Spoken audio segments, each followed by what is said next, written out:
Hey, what's going on guys? Alex here with TFL Car, and I'm here in Southern California with the all-new 2022 Audi S8. Audi's made a number of changes to this car for this year, so in this video, we're gonna go through all those changes, take it for a drive. Let's jump into the full review of this new 2022 Audi S8. I'm gonna start right under the hood because this is a pretty mean engine. This is a 4-liter twin-turbo V8 that makes 563 horsepower and 590 pound-feet of torque. Can do 0 to 60 in 3.8 seconds, and it has a 155 mile per hour top speed, and this is all mated to an 8-speed Tiptronic ZF transmission. Every S8 comes standard with all-wheel drive, and this is Audi's big luxurious sedan basically. It's based off the A8, but the A8 uses a V6, making 335 horsepower and 369 pound-feet of torque, so clearly this is a much more sporty, much more powerful engine. And in case you're curious, on the highway this will do about 22 miles per gallon, which doesn't sound too impressive, but remember, this is a pretty thirsty big V8, and let's be honest, if you're buying this car, fuel economy probably isn't at the top of your priority list.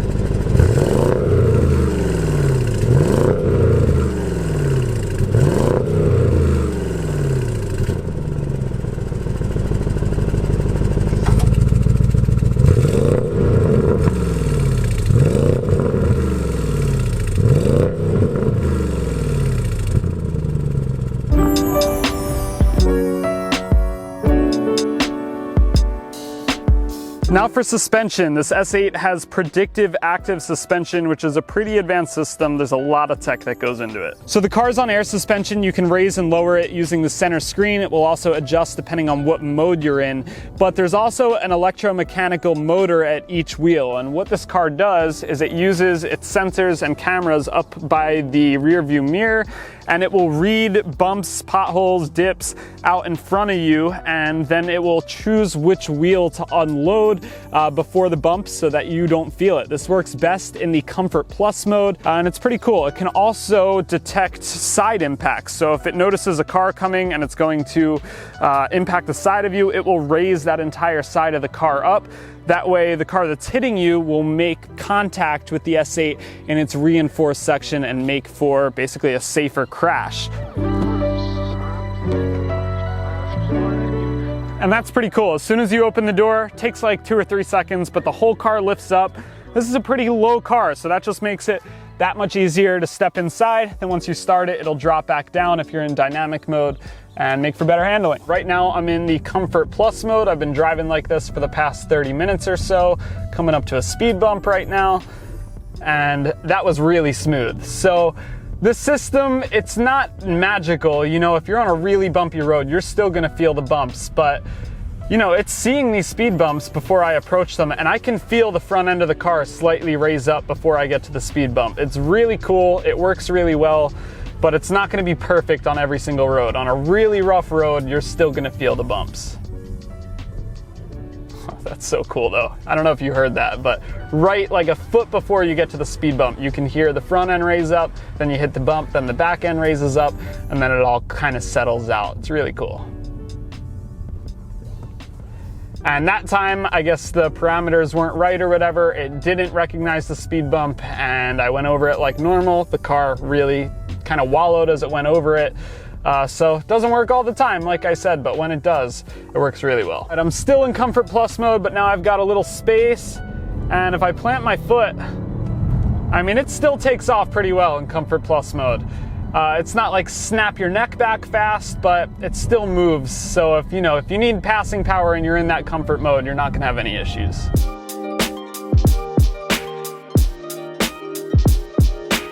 All right, let's talk about the exterior styling a little bit. We'll move to the side profile.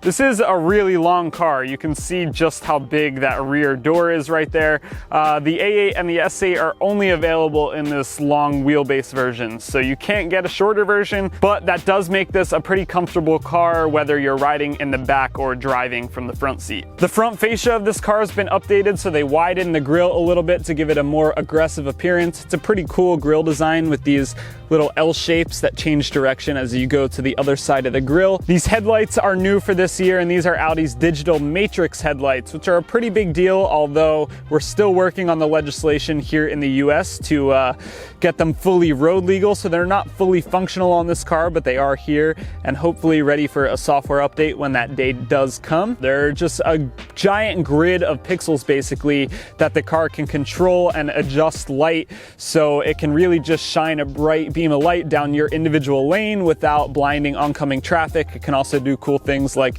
display light patterns on the ground. So these are really advanced headlights. It's just kind of a shame that we're not able to use them to their full potential here in the States yet. And there's a new taillight design in the rear as well, and the light bar extends the entire length of the trunk right there. It's a pretty cool design. This is a unique light signature from the A8, so at night you'll be able to tell the difference between the A8 and the S8. And this light pattern even changes when you change the drive mode. So you flip it into dynamic mode and the light pattern will change, which I think is a really cool touch. On the S8, you do get quad exhaust tips. Also, this rear diffuser is new for this year. And this particular S8 is equipped with the black optic package. So that gets you these 21-inch wheels right here that are blacked out. 20-inch wheels are standard, but these are the upgraded 21s. And then you also get a lot of blacked out accents like the Audi logo, the grille surround, some of these lower fascia pieces here, black mirror caps, badging. So pretty cool look.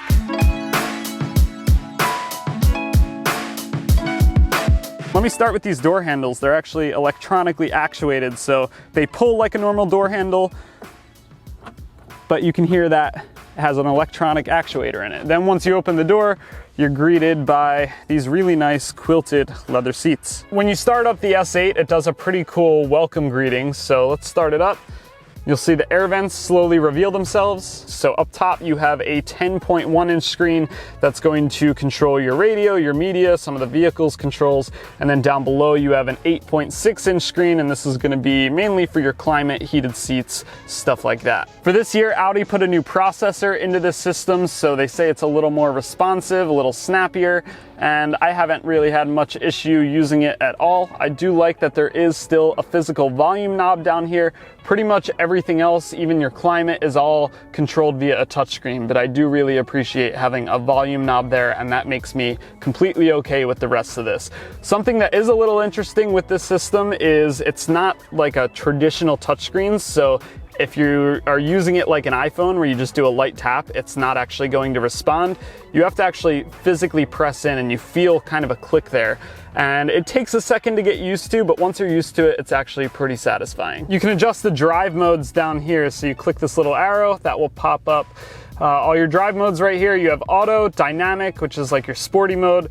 You also have comfort plus, and then an individual mode that you can customize. So you can choose the drive mode, suspension, steering, and engine sound. The vent controls are a little interesting. So in a traditional car, you'd have a little like roller dial here. In this, instead, you have these touch buttons where you kind of adjust the flow of the vents, and that is all the way across the interior, one for each vent right here. And then kind of a cool touch when you go to turn these vents off, instead of just turning off the air, they actually completely close down. And those touch controls continue in a lot of parts of the interior, so your light controls use the same setup, but it's not everywhere. So the memory seats, they're traditional buttons. Your window switches are traditional switches, which I'm a pretty big fan of.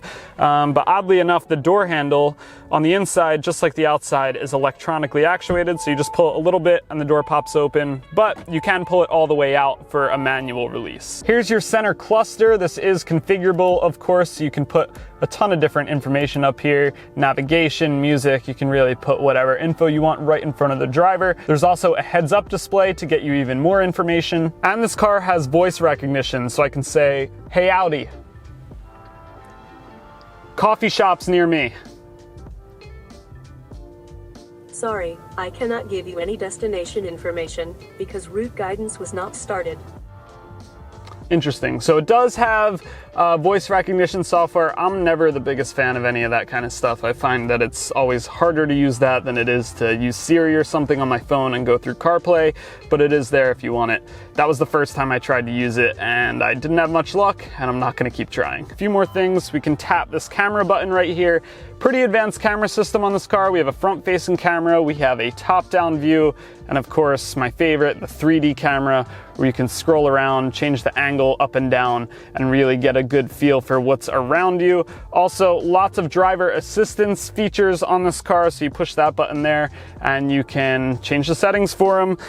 There are 24 different sensors and cameras all over this vehicle to aid with this system, and 40 different driver assistance systems available. They're not all standard. You have to select some of them in packages. This one's equipped with adaptive cruise control, also lane keep assist on that stock right there. So there's a whole suite of safety assistance features that you can get on this car. Here's the shifter right here for the 8-speed transmission. It is wrapped in carbon fiber along with a lot of other accents in the interior, just like all of Audi's S cars. You got the park button right here, and you can throw it into drive. Once more, you can go back into the sport mode, or you can even flip it over to the right and have manual control over the shifting, which is awesome. A lot of cars these days with these new modern shifters don't give you the ability to do this. And in a sporty car like this, I like that Audi still gives you the manual shifting option with the shifter or the paddle shifters on the steering wheel. Also, there's some interior lighting that you can change. I have it in the impulse mode right now, which gives you a nice red, but you can change that up and choose different colors and really customize the look of your interior. And the accent lighting carries through quite a few places. You have it up here on the dash, into the doors, and also up in the ceiling as well. And of course, you do have massaging seats up front and just lots of adjustability in the seats. You can do this using the seat controls, but I do like that you can go in the screen here and kind of visualize what everything's doing and see what part of the seat you're adjusting. So lots of adjustability in the bolstering and the seat cushion. Pretty cool. And lastly, a 23 speaker Bang & Olufsen sound system is standard on all of these S8s. All right, I'm gonna switch this car into dynamic mode, which is going to lower the suspension a little bit, open the exhaust valves, and also turn off auto start stop. We'll give it a little acceleration run here. Oh yeah. Yeah, quite a bit sportier in that dynamic mode, which is good to see. I like to see some real difference between the different driving modes. Not that there's a whole lot of lack of power. You're not down on passing power in that Comfort Plus mode, but there is quite a big difference, and it sounds a lot better in the dynamic mode too. A lot more fun to drive.